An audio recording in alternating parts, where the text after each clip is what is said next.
বলে দেখা যাচ্ছে, নাহলে কিচ্ছু দেখা যেত না।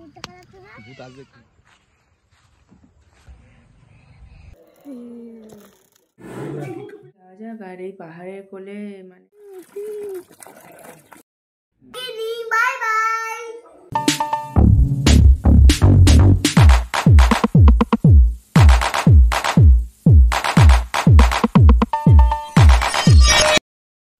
এখান থেকে আগের দিন আমি শেষ করেছিলাম আর এখান থেকে শুরু করছি। আশা করি সবাই ভালো আছেন। Hey guys, welcome back to my channel.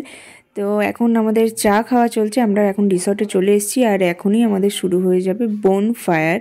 তো দেখুন অলরেডি স্টার্ট হয়ে গেছে। এখানে একটা জায়গা ফিক্সড করে দিয়েছে, এখানেই করা হয় আর কি।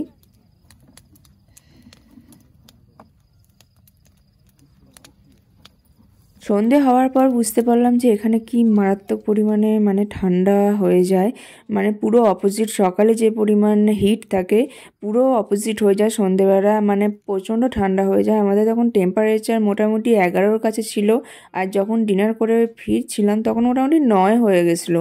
তো এখন মানে 11 ডিগ্রি 10 ডিগ্রি এরকমই টেম্পারেচার ছিল। আর আগের পার্টটা এন্ড স্ক্রিনে দেওয়া থাকবে বা ডেসক্রিপশনে লিঙ্ক দেওয়া থাকবে, চেক করে নেবেন।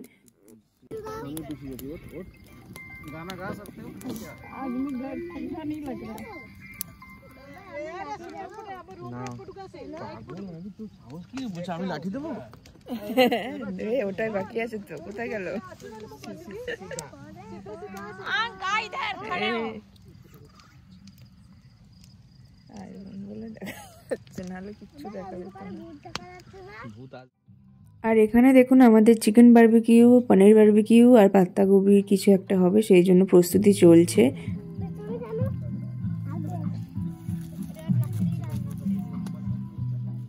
এখন এখানে পনির বারবিকিউ হচ্ছে, এরপরে চিকেন বারবিকিউ আর পাত্তা গোবির ওটা হবে। আর আমরা জানেন তো খুব একটা ভালো গ্রুপ পেয়ে গেছিলাম, তো এইসব জিনিস গ্রুপে করলে মানে ভালো লাগে, বনফায়ারটা বিশেষ করে।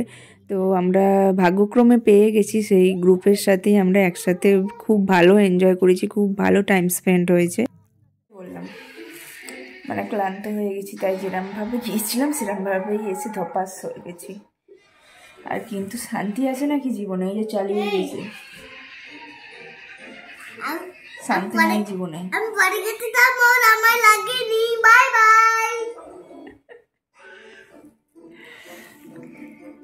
একটু পরে যাব ডিনার করার জন্য। ওখানে 3 রকম বারবিকিউ করেছিল, পাত্তাগোবি, চিকেন আর পনিরের। আমি পাত্তাগোবিটা খাইনি, বাকি পনির আর চিকেনটা ট্রাই করেছি। বেশ ভালো টেস্টি ছিল, কিন্তু ঝালটা বেশি হয়ে গেছিলো, এটাই যা একটু, কিন্তু ওভারঅল ঠিক আছে।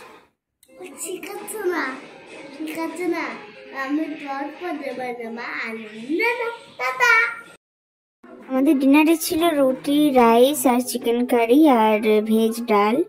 এই দিয়ে আমাদের ডিনার সারা হলো।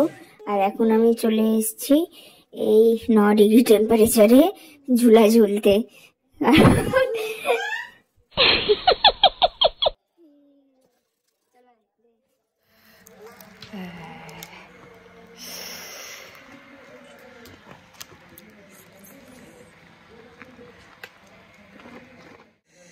আর এই যে দেখুন রাতের বেলা আরও এই জায়গাটা পুরো মায়াবী লাগে।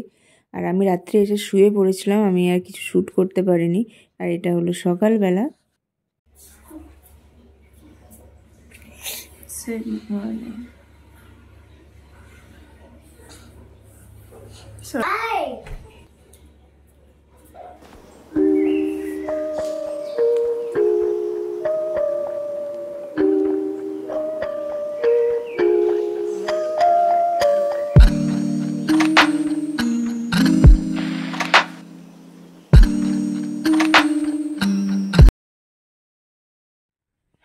এখন রেডি হয়ে গেছি, এখন ব্রেকফাস্ট খেতে যাব। ব্রেকফাস্ট খেয়ে রেডি হয়ে তারপর আবার বেরিয়ে যাব। তো চলুন যাওয়া যাক। আর এই পাহাড়ের কোলে মানে রোদটা ব্যাপক লাগছে দেখতে, তো চলুন যাওয়া যাক।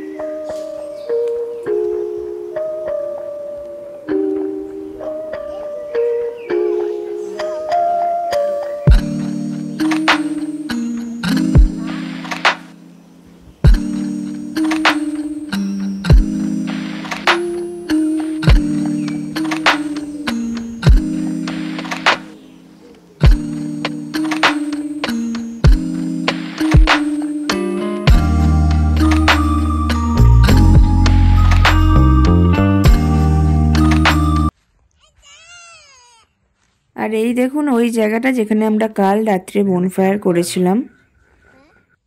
আর এখন চলে এসেছি ব্রেকফাস্ট করতে। আমাদের ব্রেকফাস্টে ছিল ইডলি, পুরি, 2 রকম সবজি আর ওই সম্বার। আর এই যে ইনাকে দেখুন, ওখানে ওর খাওয়াতে পোষালো না, সেই জন্য এখানে উনি চলে এসছেন ওনার পুরি হাতে তুলে নিয়ে। মানে আর তো কিছু খায় না, ওই শুকনো শুকনো ওটাই খাবে।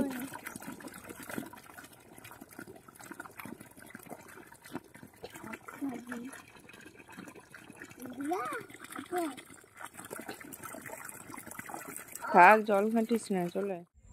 আর এই সাতকোশিয়া হিলভিউ রিসর্টে আপনি যদি উইন্টার সেশনে আসেন তাহলে অনেক রকমের ভ্যারাইটিস ফ্লাওয়ার দেখতে পাবেন।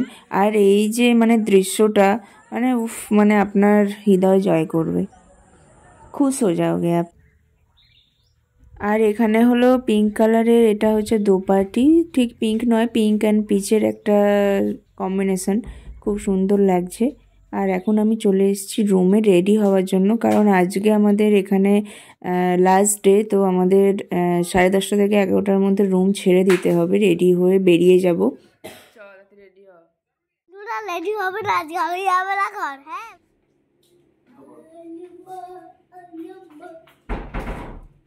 তো হয়ে গেছে রেডি, তো চলুন এখন যাওয়া যাক। আর এই যে আমার ফুল লুক, পরে ভালো করে দেখিয়ে দেবো। এখন একটু তাড়াহুড়োর মধ্যে আছি, কারণ অলরেডি লেট হয়ে গেছে, 10 মিনিট লেট হয়ে গেছে। তো চলুন যাওয়া যাক। আর এখন যাচ্ছি হচ্ছে ডিপ ওয়াটার বলে এখানে জর্জ ওয়াইল্ড লাইফ স্যাংচুয়ারি সাতকোশিয়ার, যেটা মেন অ্যাট্রাকশান সানসেটের পরে। আফটার সানসেট এটা হলো সেকেন্ড মেন অ্যাট্রাকশান, তো সেখানেই এখন যাচ্ছি। আর সেটা এই পার্টে আমি অবশ্যই অ্যাড করছি না, এটার জন্য আরেকটি পার্ট আসবে, আরও কয়েকটি পার্ট আসবে। তো স্টে কানেক্টেড উইথ মি, আর নতুন হলে সাবস্ক্রাইব করবেন। তো এটা হলো সেই গ্রুপটা যাদের সাথে আমরা বনফায়ার করেছিলাম, সানসেটও দেখতে গিয়েছিলাম। আর কিছু স্পেশাল পিক্স যেগুলো আমি সব ব্লগের শেষে অ্যাটাচ করে দিই, তো সেরকম অ্যাটাচ করে দিলাম। আর নেক্সট পার্টে দেখাবো ওয়াইল্ড লাইফ স্যাংচুয়ারিতে গিয়ে কি কি দেখতে পেলাম, আর সেগুলো সব নিয়ে ডিটেলসে নেক্সট আরও কয়েকটা ব্লগ আসবে। তো স্টে টিউনড, আর লাইক, কমেন্ট, সাবস্ক্রাইব করুন।